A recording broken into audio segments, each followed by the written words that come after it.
There's Shanks and Bigfoot playing at GTFM, Sweet Like Chocolate, 3:36 then on this Wednesday. I've got to say a quick hello to Tricia and Stephen up at Church Village, also John Regan in Porth in the Rhondda. Alan, good afternoon to you, sir, and to Driver and Ray, Kelsey and baby Kylan, always getting the answer right with a 3 at 3. The year that we were actually looking for this afternoon was, of course, 1979, and don't forget you can join the breakfast crew after 9 o'clock tomorrow with the gold mine. Okay, as always, we usually have a guest on in the afternoon talking about various things, culture, media, all that sort of thing. And this afternoon we've decided to chat about an ancient monument very, very close to us here in the South Wales Valleys. It's been there for a long, long time, and to tell us a little bit more about the history of Cardiff Castle, it's time to say good afternoon to Luke McGruther. Good afternoon, Luke. I'm okay. Thanks for joining us this afternoon. Okay. Now then, Cardiff Castle. It's been one of the great landmarks, of course, of Cardiff for many years. How many years altogether?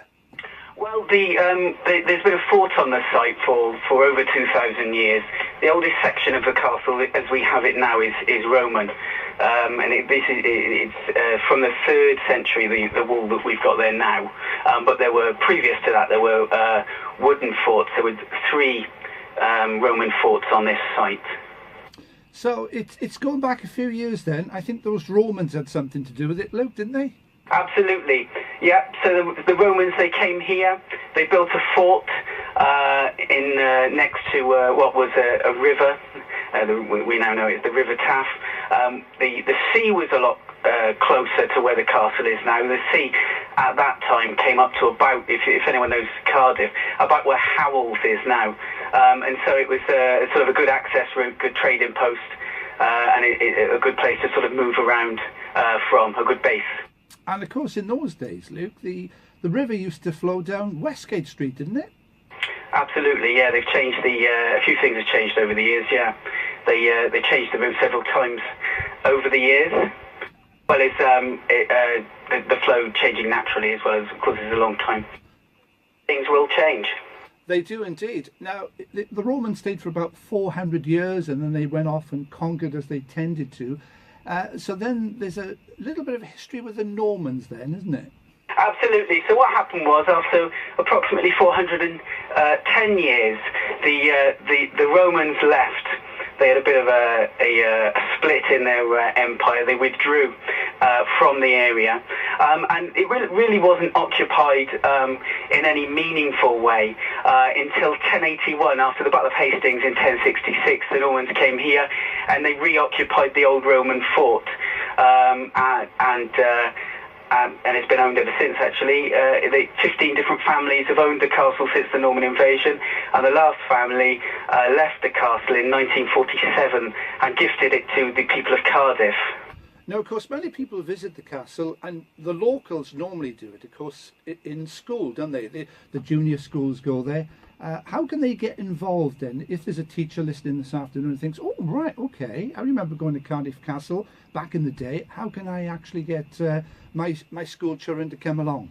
So all they need to do is get in contact with the castle. They can just look it up on the internet. The number will be there, and they also, if they wait for sort of mail shots as well, we send out to all schools all in the area.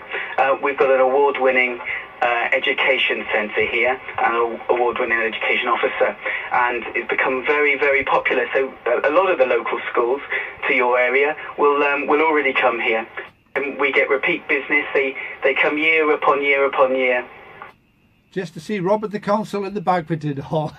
Yeah, they see Robert the Consul. There's lots of different things you can do with schools, actually. Sometimes they talk about the Norman period, but also there's what's quite popular is we do ARP tours, which are sort of tours of the tunnels around the outside of the castle through the walls, where there were bomb shelters during the Second World War, and so they'll do activities associated with that as well. So there's a wide range of things that they can do here, as well as what we call sword school, which is more sort of medieval in its nature.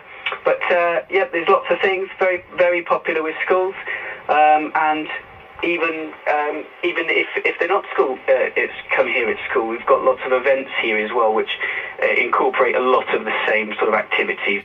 Excellent. Now, England, he got around a bit, Luke, didn't he? He did. He came to the castle in approximately 1414 and destroyed. he largely destroyed Cardiff, fighting the English.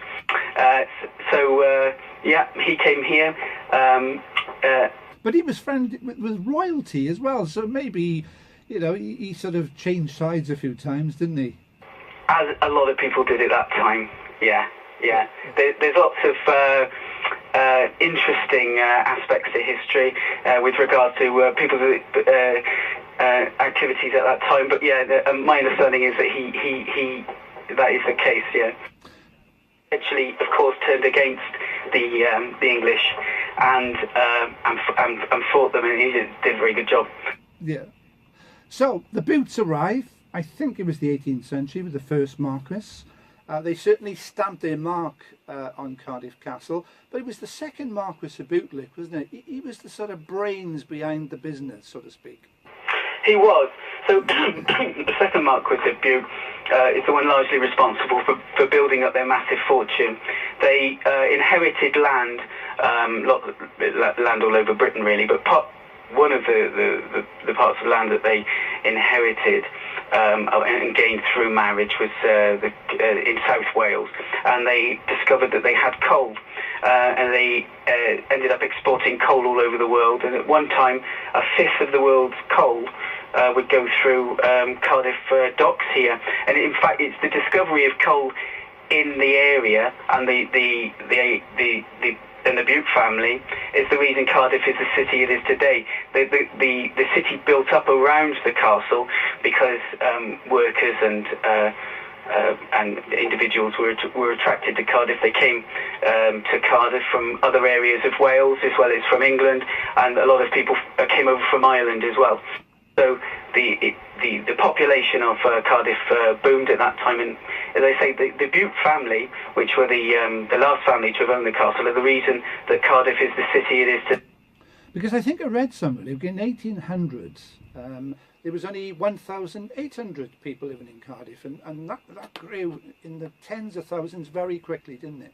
Absolutely, it was a small-ish town when the Butes moved here, when the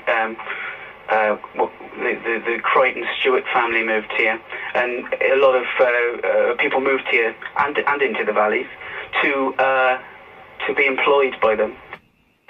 It was you needed people to work in the mines, you needed people to build, you needed people to work the docks, and so it attracted a lot of people here. And what a magnificent city it is today, of course. Now, the third Marquis of Bute, he liked architecture far more than the coal industry, didn't he? The third Marquis, yes. The third Marquis was fascinated by a style of decoration, a Gothic style called a Neo-Gothic revivalist style. And he employed a gentleman, an art architect called William Burgess. They were actually quite close friends. And William Burgess specialised in this highly ornate Gothic style, and so it was a sort of meeting of minds, and he did a lot of work for the third Marquis of Bute, and he redesigned large sections of the castle. For example, he's the gentleman that designed and had built the clock tower on the castle. Magnificent it is too. And of course, we mustn't forget Castle Cork, which I guess, would you call that a sort of a summary home? Because they spent some time there, didn't they? They did. It was designed as a sort of... It was built from originally what was a medieval fort, a small castle there. But it was designed, when they rebuilt it, was designed as a kind of weekend retreat from the family. You've got to remember that at that time they were one of the richest families in the world. They owned 15 properties in Great Britain. They owned houses all across the world. So they would spend only about 6 to 8 weeks of the year here in Cardiff Castle, and they would retreat to Castle Coch as a sort of weekend retreat. It was never my understanding is it was never hugely used because there are no guest bedrooms there, so it was just for the family. And of course, after the sad death of the third Marquis, I believe in 1900, his wife, Lady Gwendolen, spent more time at Castell Court, didn't she? Absolutely, yeah. So the Bute family at that time, they had wealth, but actually, unfortunately, they did not have health, and very often they died quite young. The third Marquis of Bute had a sort of a degenerative disease. He was wheelchair bound at the end of his life. It hit the family very hard. I'm sure it did. Then we had the fourth Marquis of Bute, but as you mentioned a little bit earlier, 1947 was a big year for the people of Cardiff, because the fifth Marquis, he was a bit generous, wasn't he? Giving that away. He was generous, yeah. He gave the castle to the people of Cardiff, so that anyone who lives or works in Cardiff can apply to have a castle key, which will give them free access to the castle. And but he gifted it, and part of the park next door, Bute Park, not all of Bute Park, but part of the park was also gifted to the people of Cardiff. It was a generous thing to do, but also you've got to remember that at that time, perhaps the coal industry was suffering a little bit. There'd just been a war and inheritance tax and things like this. So when in the Victorian period, and before, these expensive sort of manor houses and historical houses were built, it was labour was very cheap, and so you could afford to look after them. But actually, come the 20th century, it became a little bit more expensive. So you own 15 properties in Great Britain and houses, as I say, all over the world. It becomes very, very expensive to look after them all. So a lot of the rich the aristocracy sort of gave away or sold a lot of their houses, which it's worked in our favour. We've benefited from it in this day and age, because it means we get to visit so many beautiful houses all across Great Britain. Absolutely. Now, so if you live or work in Cardiff, you own the castle. So what part of the castle do you actually own then, Luke? Come on. You own all of the castle, really. Lucky you.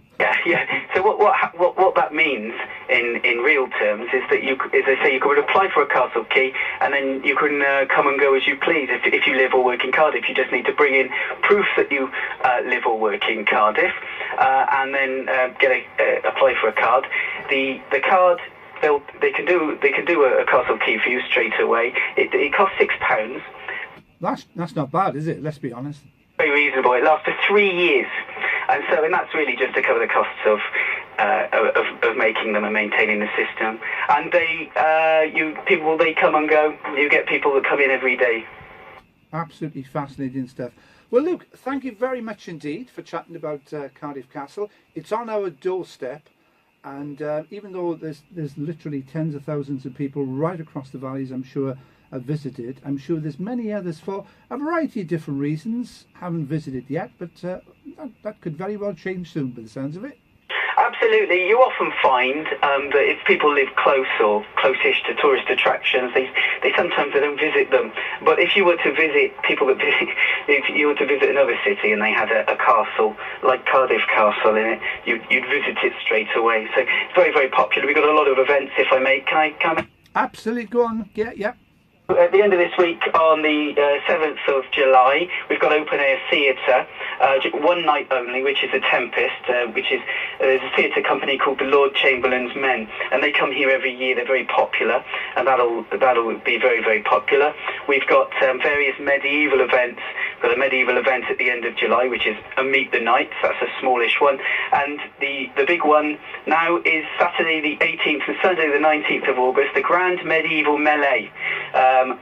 In the castle grounds, and there'll be knights in armour, and there's a new tournament between knights that we're doing this year as well. Does that mean that people are going to get actually killed?